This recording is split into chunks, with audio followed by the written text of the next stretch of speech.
안녕하세요. 다들 이렇게들 말씀하시죠? 고부관계엔 엄마와 딸 같은 것이 없다. 저는 이런 말을 들으면 다른 사람들은 몰라도 저희는 다르다고 자부심을 가지고 말하곤 했었는데요. 많은 사람이 그리 말하는 것엔 이유가 다 있더라고요. 8년을 엄마와 딸처럼 지내던 시모와 저도 한순간에 남보다도 못한 사이가 되어버렸으니까요. 그렇게나 사이가 돈독하던 시모와 무슨 이유로 남보다 못한 사이가 되어버렸는지 저의 긴 사연 한번 들어보실래요? 남편과 저는 결혼한 지 8년 차가 되던 부부였어요.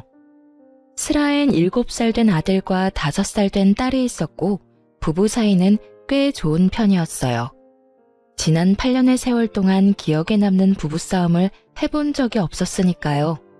고작해야 의견이 맞지 않아 투덕거리는 정도? 그게 다였어요. 그것마저도 저녁에 맥주 한 잔을 하며 풀곤 했었고요. 이렇듯 남편은 뒤끝도 없고 다정한 사람이었고 무엇보다 아이들에게도 친구처럼 잘 놀아주고 잘 지내는 참 멋진 아빠이자 좋은 남편이었어요. 평화로운 가정만큼 시댁과도 사이가 참 좋았어요. 시댁이라고 해봤자 시부는 몇 년 전에 돌아가시고 시모와 시동생뿐이긴 하지만요. 모든 기혼 여성분은 아시다시피 시댁이라고 하면 시모와의 관계가 제일 골칫거리잖아요. 전 최소한 그런 골칫거리는 없었어요. 사연 처음에 말씀드렸다시피 시모와의 관계가 아주 각별했거든요. 시모와 전 서로의 생일날 만나 함께 시간을 보내며 쇼핑을 하기도 했고 좋은 곳으로 다니며 데이트를 하기도 했어요. 시부가 살아계실 땐 아이들을 시부와 남편에게 맡겨두고 둘만의 여행을 다니기도 했고요. 엄마, 정말 너무한 거 아니야? 남들이 보면 내가 아니라 이 사람의 엄마 자식인 줄 알겠다고. 어쩔 땐 엄마가 나보다 집사람을 더 아끼고 사랑하는 것 같아.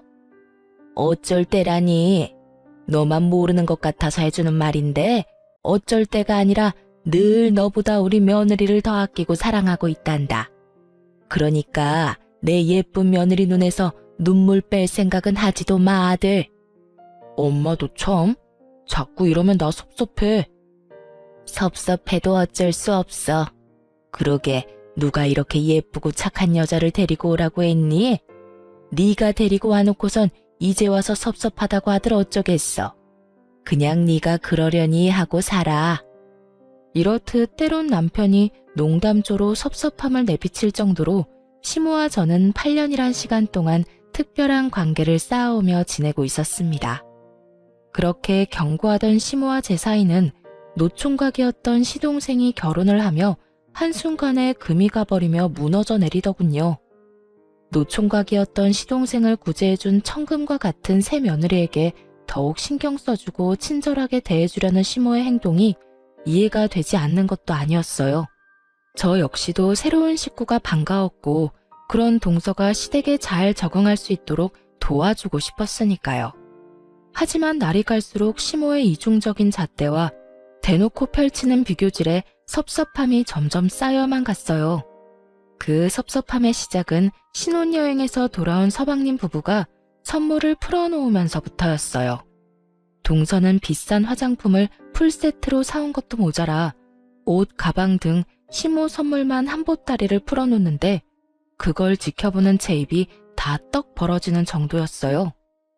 어머 새아가, 이게 다 뭐니?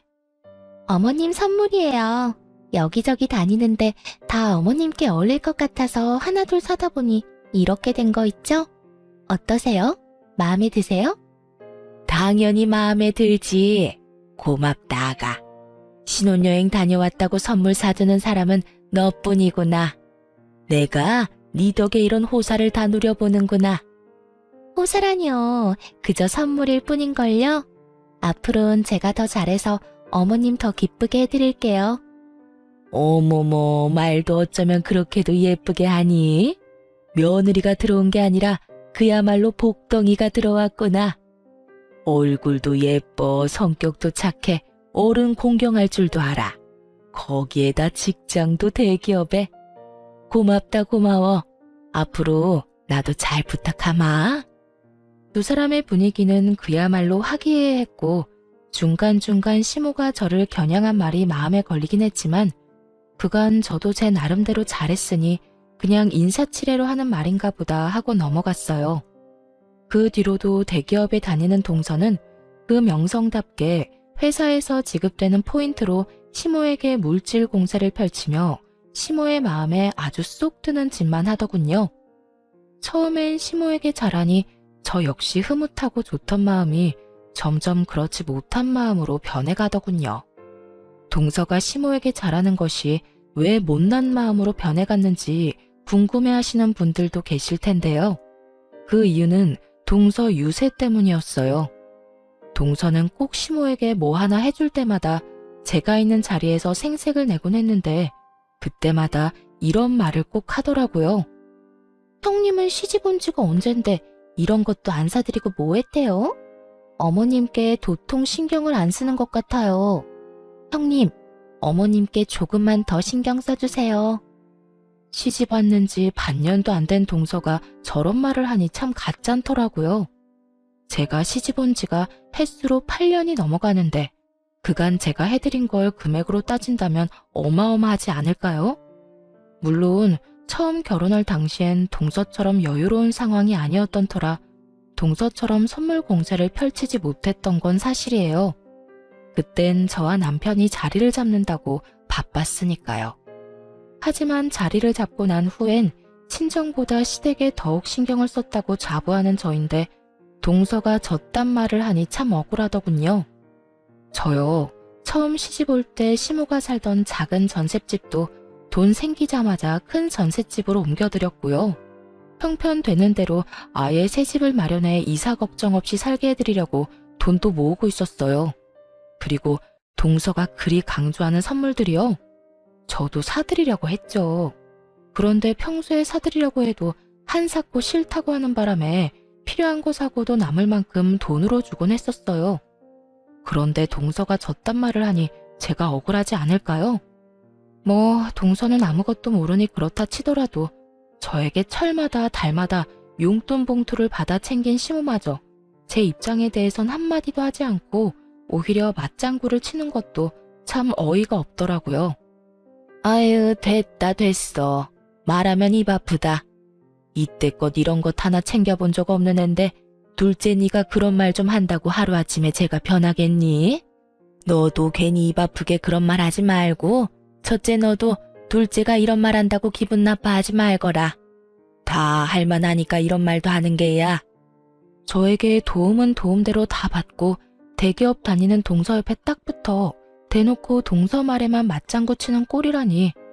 참 시모에 대한 섭섭함은 이루 말할 수도 없었고 실망감마저 쌓여가고 있었습니다. 제가 억울하다고 한들 미주알 고주알 이때껏 시댁에 이렇게까지 해줬다고 할 수도 없으니 그저 입을 다문 채 속만 다 태울 수밖에 없는 날들이 길어지고 있었죠. 그렇게 제가 입을 다물고 있는 사이 시모와 동서의 사이는 점점 더 가까워졌고 저와 시모의 사이는 점점 더 멀어져만 갔어요. 그러던 와중 시모의 생일이 다가왔고 전 매년 그러하듯 운영하는 가게를 직원에게 맡기고 시댁에 갈 준비를 하고 있었어요. 동서가 들어오고 난 후 사이가 틀어지긴 했지만 그렇다고 해서 8년이라는 시간 동안 연례 행사처럼 해왔던 시모와 보내는 시간을 그냥 무시한 채 넘어갈 순 없겠더라고요. 거기에다 늘 그렇듯 시간을 함께 보내다 보면 틀어졌던 시모와의 관계가 조금은 괜찮아지진 않을까 하는 헛된 기대도 있긴 했고요. 아무래도 워낙 시모와의 사이가 각별했던 터라 그때까진 그런 시모라도 잘 지내던 그때로 돌아가고 싶은 마음이 컸던 것 같아요. 그렇게 기대를 안고서 전 늘 그렇듯 시모를 태우러 시댁으로 향했고 그곳엔 시모만 아니라 동서까지 저를 기다리고 있더군요. 동서가 웬일이야? 오늘 평일이잖아. 하루 연차냈어요. 다른 날도 아니고 시집 오고 처음 맞이하는 어머님 생신이잖아요. 그래서 특별히 연차 좀 썼어요. 들어보니 매년 어머님이랑 시간 보내셨다면서요? 그래서 올해부턴 저도 같이 시간 보내려고요. 괜찮으시죠? 당연히 괜찮지. 뭘 그런 걸 묻고 그래? 첫째야, 우리 둘째 너무 기특하지 않니? 내 생일이라고 그 바쁜 회사 하루 쉬기까지 하고 말이다. 내가 다른 건 몰라도 며느리 복은 제대로 받은 모양이구나. 이런 며느리가 또 어디 있겠어? 그렇지 않니? 그러게요. 어머님 좋으시겠어요. 그럼 좋다마다. 오늘 내 생애 최고의 생일이구나. 그 순간 전 예감했어요. 예기치 못한 동서의 등장으로 오늘 하루 저의 계획대로 흘러가긴 글러버렸다는 것을요. 거기에다 전 시모의 시선을 받기는커녕 동서의 병풍 역할이나 하다 끝나겠다는 것까지도요. 생각 같아선 바쁜 일이 생겼다며 집으로 돌아가고 싶은 마음이 굴뚝이었지만 이미 늦어버린 상황에 하는 수 없이 셋이서 불편한 데이트를 시작하게 되었습니다. 동서는 시모와 함께 뒷자리에 앉아 저에게 우선 백화점으로 가자고 했고 시모는 입이 귀에 걸려 내려올 줄 모르더군요. 저의 표정은 실시간으로 굳어져만 갔고요. 저의 예상대로 두 사람은 저를 운전기사와 짐꾼쯤으로 여기는 듯했고 처음엔 다른 날도 아니고 시모의 생일이니 참아보자 했던 마음도 점점 제 손에만 쌓이는 짐들과 시모의 비교질에 폭발하고야 말았죠. 어머니, 이것도 너무 예쁘네요. 저번에 사드린 옷이랑 같이 신으시면 딱 맞을 것 같아요. 이것도 하나 사세요. 어머, 이거 엄청 비싸지 않니? 에이, 신발이 비싸봤자죠. 가격 신경 쓰시지 말고 그냥 사세요. 이럴 땐 제가 며느리 노릇 좀 하게 그냥 못 이기는 척 받으시면 돼요. 역시 대기업 다니는 며느리는 달라도 너무 다르구나. 이렇게 비싼 신발도 턱턱 사주고 말이다. 내 발이 우리 며느리 덕분에 아주 호강하게 생겼어. 에이, 이깟 신발 하나에 호강은 무슨. 제가 앞으로 더 호강시켜 드릴게요. 내가 며느리 덕이란 걸 너 때문에 다 누려보고 역시 우리 둘째 며느리가 최고구나. 시모가 동서를 치켜 세우면 치켜 세울수록 제 손에 짐은 점점 늘어만 갔고 그럴수록 저의 짜증은 곱절로 늘어갔어요. 도저히 안 되겠다는 생각에 손에 있던 짐을 동서에게 넘겨주려고 했거든요. 그런데 동서는 갑자기 말도 안 되는 변명을 짓거리기 시작하더군요. 동서, 도저히 안 되겠어. 이건 동서가 좀 같이 들어. 형님, 저도 같이 들어드리고 싶긴 한데요. 아시다시피 오늘 쉬느라 어제 일을 너무 무리해서 하는 바람에 팔부터 어깨까지 멀쩡한 곳이 없네요. 이 무슨 성이라고 눈꼽만큼도 들어가지 않은 변명을 듣고 있는데 정말 어처구니가 없더라고요. 도대체 저를 얼마나 무시하고 있으면 이런 말도 안 되는 말을 변명이라고 하고 있는 것인지. 그 순간 열이 확 뻗쳐 동서에게 따져 물으려는 순간 시모가 나서 제 입을 막아버리더군요. 이까지 짐 무거워봤자 얼마나 무겁다고 나눠들라고 하는 게야. 네 눈엔 우리 둘째 힘들어서 얼굴 다 상한 거 안 보이니? 어디 감히 대기업 다니는 우리 귀한 둘째한테 이딴 짐이나 들게 해. 잔말 말고 네가 다 들거라. 넌 남는 게 힘밖에 없지 않니? 이 말만 해도 기가 차 코가 막히는 지경인데 뒤이어 나오는 말은 더욱 가관이었습니다. 이딴 짐이나 들려고 우리 새아기가 일까지 쉬고 여기로 온 줄 아니? 어디 건방지게 누구한테 짐을 들라 마라 명령질이야? 그 순간 이런 말까지 들어가며 언제까지 참고 있어야 하나 이런 생각이 들더군요. 이쯤 되니 저도 할 말은 해야 한다는 생각이 들기도 했고요. 그래서 더는 참지 않고 제 할 말을 하기 시작했습니다. 아니 어머님, 저도 오늘 가게 직원한테 맡기고 왔어요. 저는 어디 노는 사람인가요? 저도 일해요. 그리고 팔 아픈 걸로 치면 동서보다 제가 더 아프지 않겠어요? 저도 오늘 하루 쉬느라 어제 하루 종일 매장 진열 상품 고르고 옮기고 진열하느라 몸살이 다 날 지경이에요. 이런 제 사정 뻔히 다 아시면서 다른 사람도 아닌 어머님이 어떻게 저한테 그런 식으로 말씀하실 수가 있어요? 그러게, 누가 오라고 했니? 뭐라고요? 오늘 너 오라고 한 사람 여기 아무도 없다. 네가 만나자고 하도 난리를 부려서 하는 수 없이 오라고 한 것뿐이지. 그리고 네 머리가 나빠서 우리 둘째처럼 대기업 못 가고 그 코딱지만한 가게로 돈벌이 한다고 고생하는 걸 왜 나한테 하소연을 하니? 그렇게 불만 많고 힘들면 당장 그만두거라. 참나, 그까지 가게에서 벌면 얼마나 번다고. 누가 들으면 어디 대기업이라도 다니는 줄 알겠다. 어머님, 이런 식이면 저 정말 섭섭해요. 그래서 나보고 어쩌라는 말이니? 뭐, 애처럼 엉덩이라도 두들기면서 달래주랴? 한껏 비꼬는 시모와 그 옆에 찰싹부터 맞장구를 치는 동서를 보며 더 이상 이런 사람들과 잘 지내보려는 마음이 다 부질없는 것임을 깨닫게 되었어요. 마음을 비우고 나자 손에 들린 짐 역시 내가 왜 들고 있나 싶더라고요. 보란듯이 짐을 바닥에 내팽개 쳐버렸습니다. 어머, 형님, 지금 뭐 하시는 거예요? 이게 다 얼만데? 예, 너 미쳤니? 지금 시위라도 하는 거야, 뭐야? 미치긴요. 이제야 제정신이 돌아온걸요. 저요, 이제 어머님이랑 잘 지내보려고 노력하는 거 안 하려고요. 뭐? 너 지금 그게 무슨 소리니? 잘 지내보려고 노력을 안 해? 네가 노력 안 하면 어떻게 할 건데? 뭐, 날 안 보고 살겠다니 말이니? 아예 안 보고 살 순 없겠지만 될 수 있는 한 최선을 다해서 안 보고 살려고요.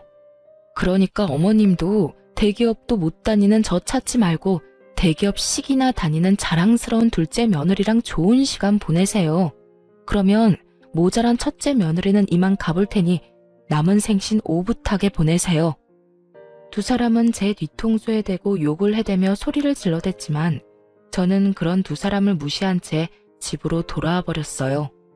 얼마나 열불이 났었는지 집으로 돌아와서도 마음이 진정되지 않더라고요. 그렇게 한참을 씩씩거리고 있으니 퇴근한 남편이 집으로 돌아왔고 저를 보자마자 제 손을 잡고 어찌된 영문인지 물어왔습니다. 여보, 오면서 엄마랑 통화했어.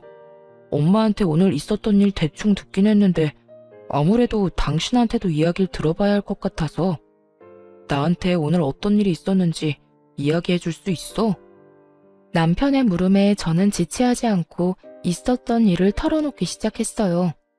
입을 뗀 김에 그간 섭섭했던 점까지 다 털어놓게 되었죠.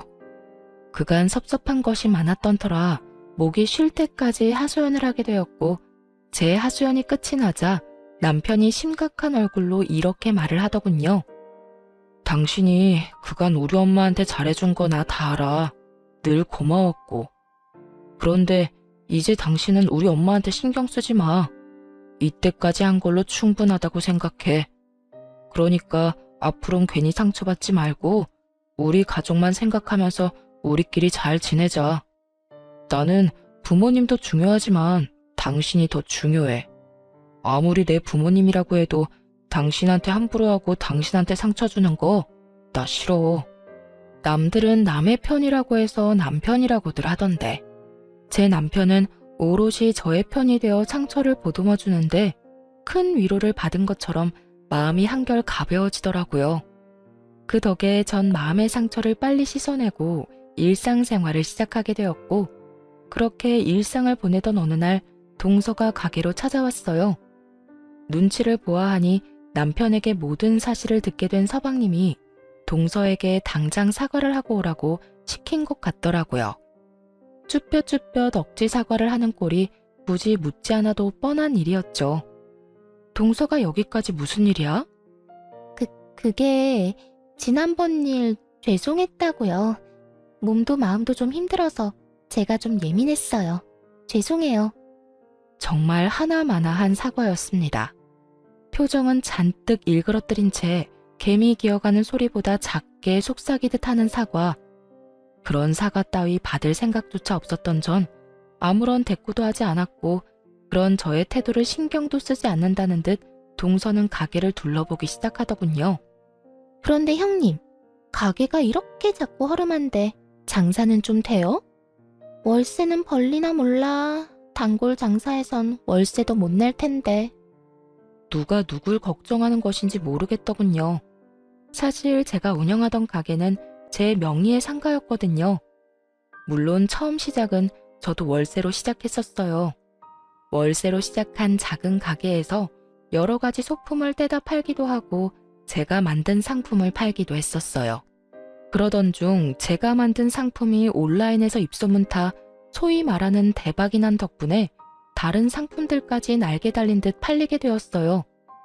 그렇게 한번 입소문이 나니 드리는 족족 눈 깜빡할 사이 팔리게 되었고 단골 손님도 꽤 보유한 온라인 쪽에선 꽤 소문난 가게가 되었던 것이었죠. 그렇게 벌게 된 돈으로 시모의 집도 더 넓은 곳으로 이사하게 해주었고 더 좋은 아파트에 살게 해드리고 싶어 돈까지 모으고 있는데 월세나 걱정해주니 웃길 수밖에요. 참 고맙네. 동서가 내 가게 월세 걱정까지 해주고 말이야. 그런데 동서, 월세 걱정은 안 해도 돼. 그건 내가 알아서 다 할 수 있으니까 말이야. 시모도 모르는 제 명예의 상가를 동서에게 말할 필요가 없었던 저는 웃으며 그런 걱정은 하지 말라고 했더니 순식간에 표정이 굳은 동서가 다짜고짜 이런 말을 하는 게 아니겠어요? 혹시 형님, 어머님 집 물려받을 수 있다는 헛된 꿈 꾸고 있는 건 아니죠? 뭐? 어머님 집? 그 전셋집 말이야? 아니요. 전셋집 말고 어머님 곧 새 아파트에 입주하신다고 하던 그 왜 있잖아요. 그 비싸기로 유명한 아파트요. 혹시나 해서 하는 말인데 어머님이 그 아파트 형님네 말고 저희 주신다고 했어요. 그러니까 그 아파트는 쳐다도 보지 마세요. 고래고래 소리를 지르며 있지도 않은 아파트에 침을 바르고 있는 동서를 보니 그간 동서가 왜 그렇게 시모에게 잘했는지 알 것 같더군요. 시모는 아직 사주지도 않은 집을 마치 자신의 힘으로 마련할 것처럼 동서에게 떠들어댔던 거죠. 훗날 제일 잘하는 자식에게 자신의 재산을 다 물려줄 것처럼 굴었던 것이었어요. 물려줄 재산은커녕 노후 자금조차 쥐뿔도 없는 시모가 그런 말을 했다는 사실도 어이가 없었지만 그 개떡 같은 말을 철석같이 믿고 있는 동서도 참 한심하더라고요. 동서, 뭔가 절대 이루지 못할 허황한 꿈을 꾸고 있는 것 같은데 어머님 그런 돈 없어. 그러니까 괜한 기대 그만하고 그딴 꿈에서 얼른 깨. 그게 동서한테도 이로울 테니까. 제가 이렇게까지 말했는데도 동서는 전혀 제 말을 이해하지 못한 듯 싶더군요. 제 말에 오히려 저에게 삿대질까지 하며 막말을 퍼부어대기 시작하는데 미쳐도 제대로 미쳤구나 싶었습니다. 참나, 누가 그렇게 말하면 속아 넘어갈 줄 알아요? 형님, 그렇게 안 받는데 정말 대단하시네요. 재산 좀 받아보겠다고 거짓말까지도 하시네? 형님이 아무리 그래도 어머님 재산은 다 우리 몫이니 형님이나 꿈 깨세요.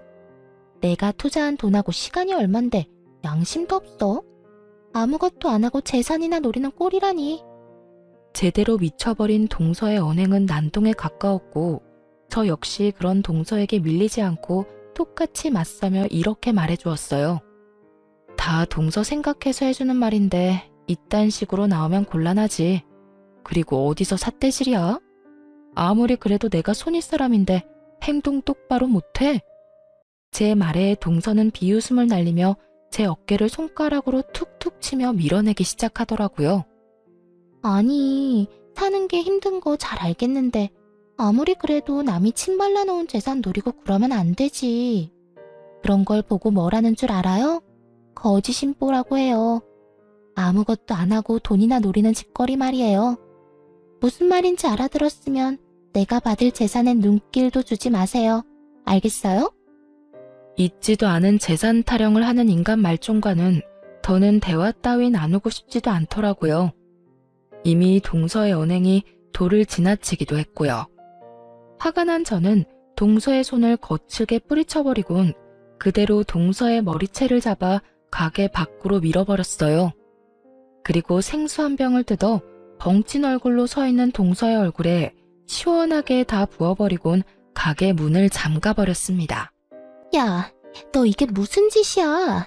네가 나한테 이런 짓을 하고도 무사할 줄 알아? 내가 너 가만 안 둘 거야. 가만 안 두면 어떻게 할 건데? 그리고 네가 날 가만 안 둘 동안 나는 가만히 있겠니?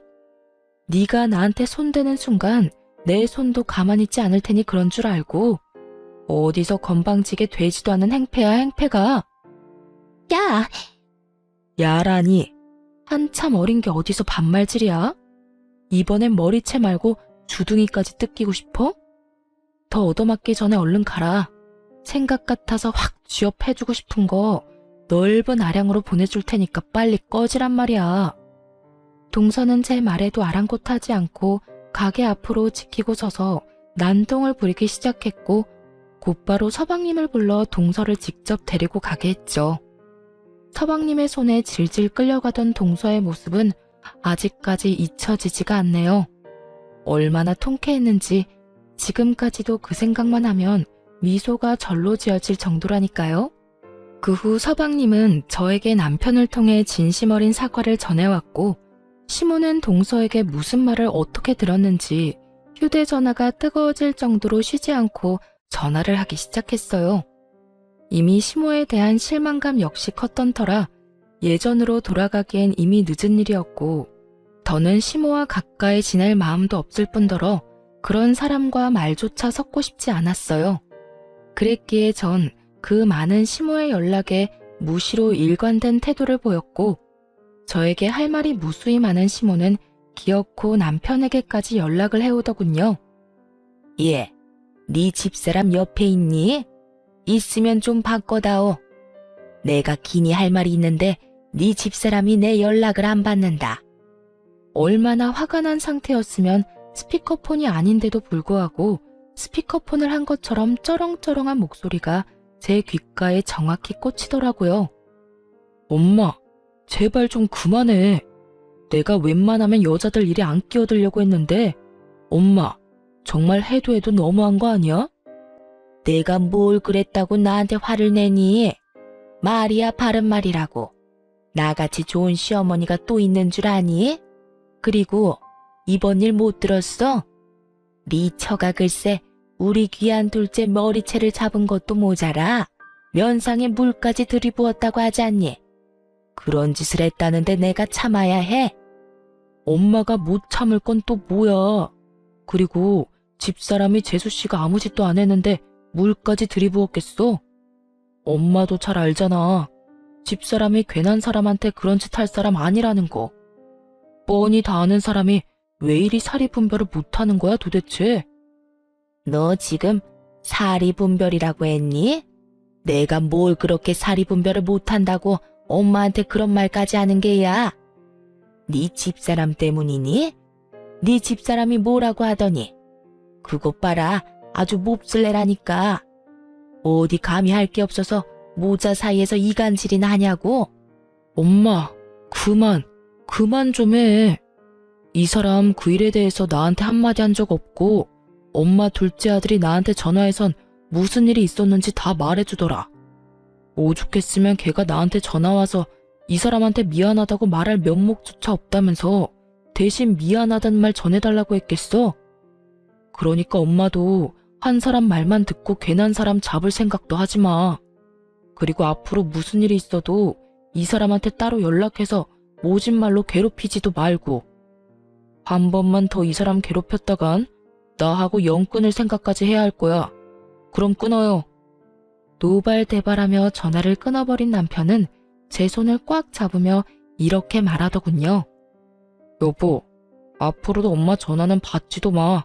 그리고 집에도 찾아가지 말고. 혹시나 찾아오면 만나주지도 말고 바로 나한테 전화해. 알겠지? 알겠어. 알겠으니까 이제 화 좀 가라앉혀. 내가 다 미안해 정말.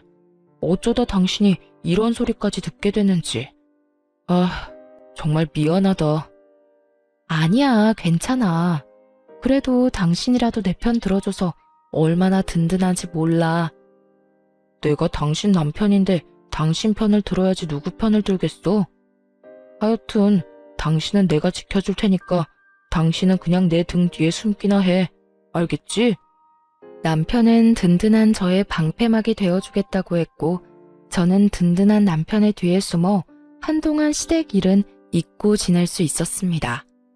그렇게 몇 달 시모라는 사람은 잊고 살고 있었는데 어느 날 갑자기 아침부터 전화가 연달아서 오더라고요. 저는 당연히 받지 않았고 계속 이어지던 전화는 잠시 멈추는가 싶더니 문자가 연달아 오는 것이 아니겠어요? 그 문자는 시모에게서 온 문자였는데 아주 급한 일이 있으니 지금 빨리 집으로 와달라는 연락이었어요. 순간 덜컥 겁이 나더라고요. 혼자 있는 시모가 혹여나 건강에 문제가 생긴 게 아닌가 싶어서요.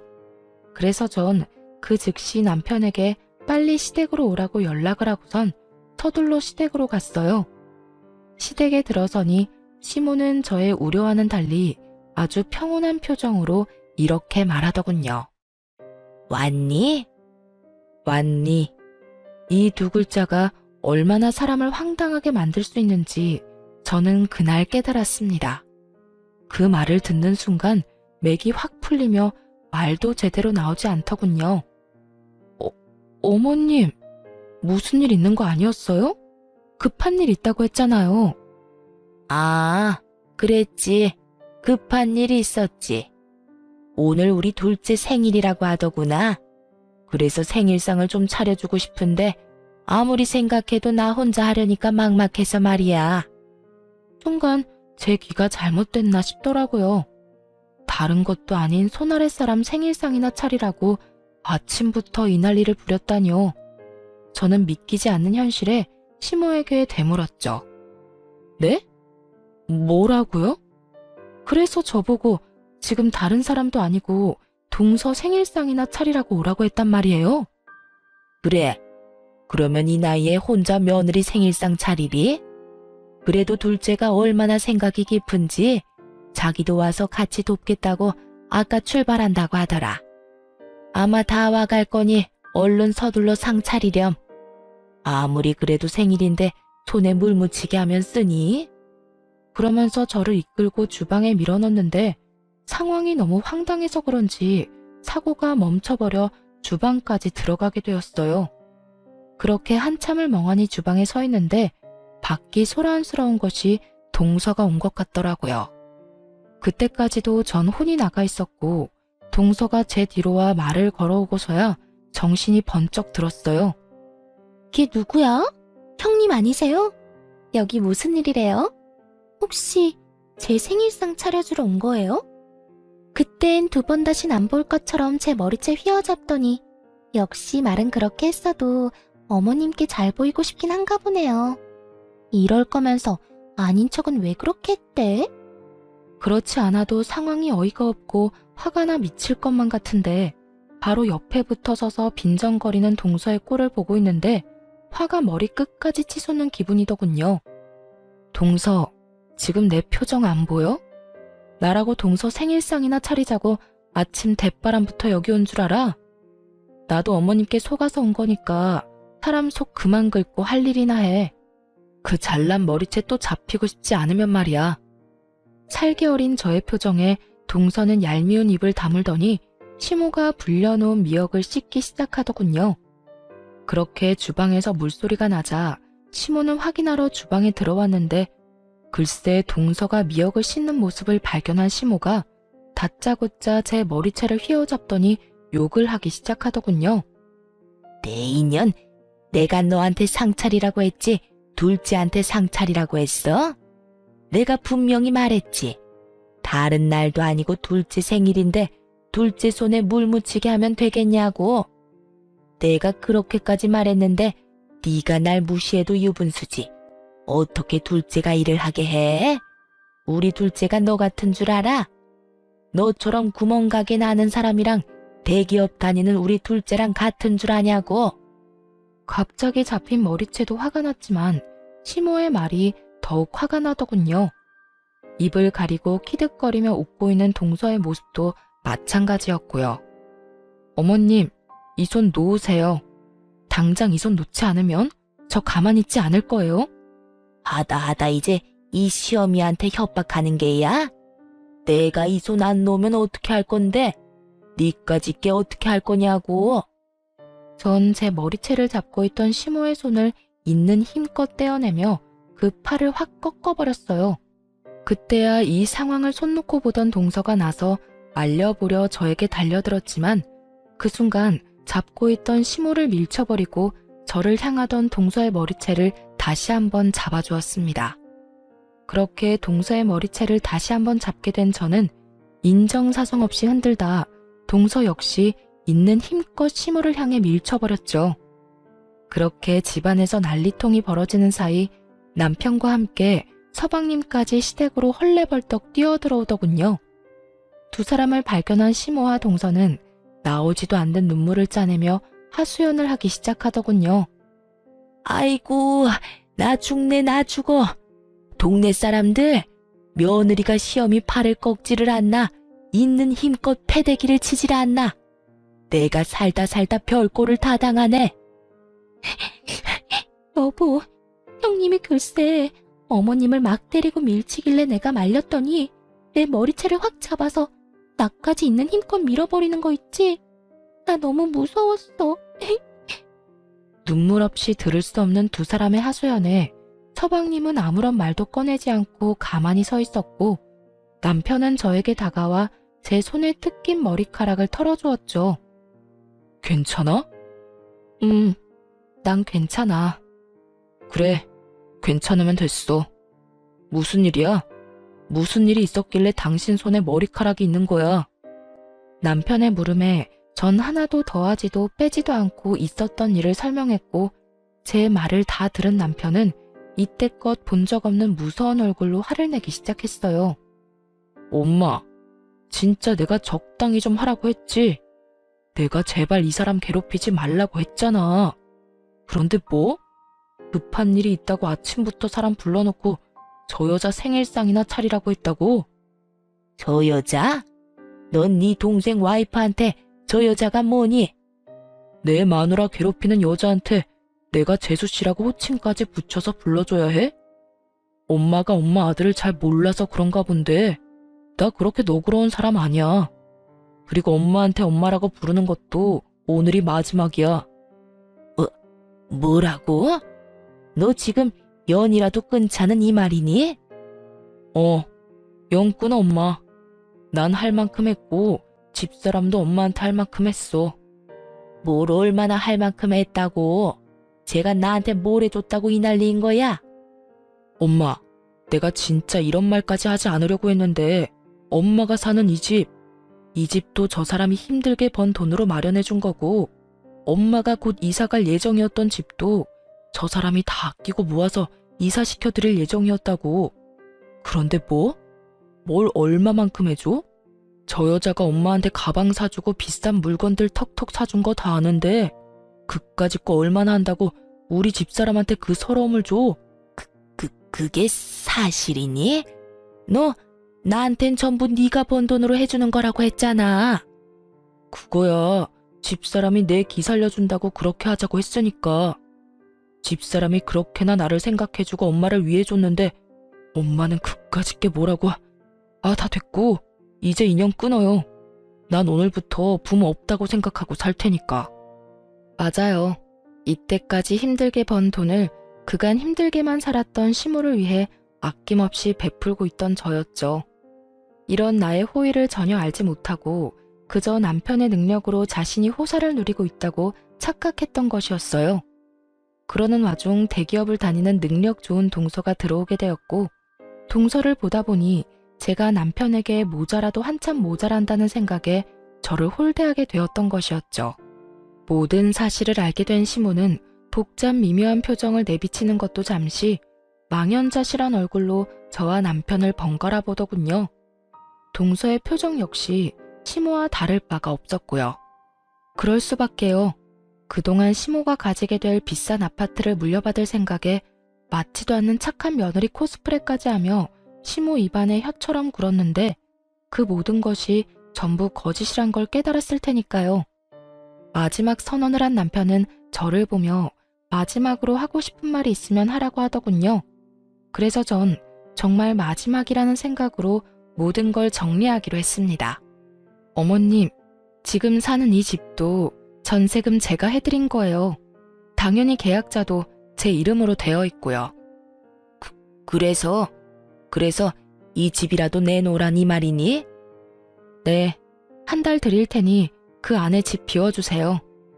저도 이렇게까지 할 생각은 아니었는데 어머님께서 제 머리채까지 잡으신 마당에 제가 제 돈 들여 어머님 사는 집까지 마련해주는 건 아니다 싶네요. 거기에다 이제 제 남편까지 연을 끊는다고 하니 더욱 제가 어머님께 호의를 베풀 이유도 없고요. 그러니까 한 달 내에 꼭 이 집에서 나가주세요. 아가, 그러지 말고 다시 한 번만 생각해 주렴. 이 엄동설 안에 이 집에서 나가면 어딜 가란 말이냐? 그러지 말고 내가 다 잘못했으니 이 집에서만 살게 해다오. 어딜 갈지 왜 그걸 걱정하세요? 동서 있잖아요. 대기업 다니는 동서. 어머님 입만 열면 이렇게 말했잖아요. 우리 둘째만한 며느리가 또 없다. 우리 둘째 며느리가 최고다. 그 최고의 며느리 집 가서 오손도손 행복하게 사세요. 제 말에 시모는 제 바지가랑이를 붙잡고 울고 불고 빌었지만 그런 시모의 손길을 뿌리치고 남편과 함께 집으로 돌아와 버렸습니다. 얼마 후 시모와 동서가 가게로 찾아와 무릎까지 꿇고 저에게 빌더라고요. 형님, 제발 한 번만 용서해 주세요. 제가 아무것도 모르고 형님께 너무 버릇없이 군 거 이렇게 빌게요. 그러니까 제발 한 번 더 아량을 베풀어 주시면 안 될까요?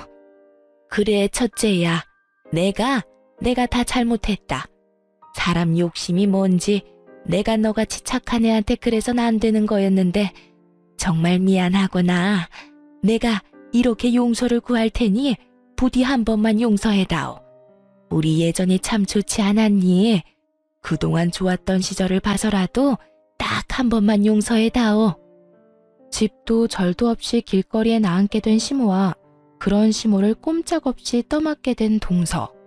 환상의 하모니를 듣고 있자니 정말 속이 뻔히 보여 웃음이 다 나더군요. 미안하다는 말이 정말 와닿지도 않고요. 더는 진심도 아닌 그딴 말들 듣고 싶지도 않아요. 이렇게 해서 용서될 것 같았으면 연 끊는다는 남편 말에 동의하지도 않았을 테고요. 그러니까 이만 돌아가 주세요. 저 지금 경찰에 신고할 건데 지금 안 가면 험한 꼴 보게 될 거예요. 두 사람은 제 말에도 여전히 움직이지 않고 저에게 매달렸고 전 말했던 대로 경찰을 불러 두 사람을 끌어냈습니다. 그 뒤로도 두 사람이 찾아올 때마다 경찰을 불렀고 그런 일이 반복되자 더는 저를 찾아오지 않더군요. 그렇게 약속했던 한 달이란 시간이 지났어요. 저는 말했던 대로 중개 수수료까지 2배로 들여 새로운 세입자를 알아봐 집을 넘겨버렸어요. 오갈 데가 없어진 시모는 동서내로 가게 되었다고 하더군요. 그렇게나 죽고 못 살던 두 사람의 관계도 시모가 쥐뿔도 가진 것이 없다는 사실이 드러나자 산산조각이 나는 건 시간 문제였어요.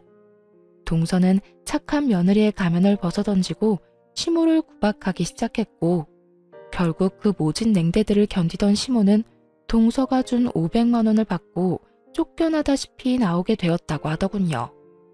시모가 동서의 집에서 나오고 난 후 시모는 서방님을 찾아가 모든 사실을 알렸고 그렇게 모든 사실을 알게 된 서방님은 동서에게 오만정이 떨어져 이혼까지 하게 되었고요. 그래도 동서는 서방님에 대한 사랑만큼은 진심이었는지 서방님께 끝까지 매달렸지만 서방님의 결심은 확고했고 그랬기에 이혼은 피할 수가 없었죠.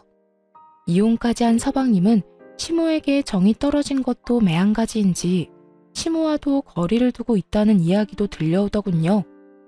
동서에게 받은 돈 500만 원으로 원룸을 얻어 살게 된 시모는 예전 다정했던 시모의 모습으로 돌아와 저에게 연락이 오곤 했어요.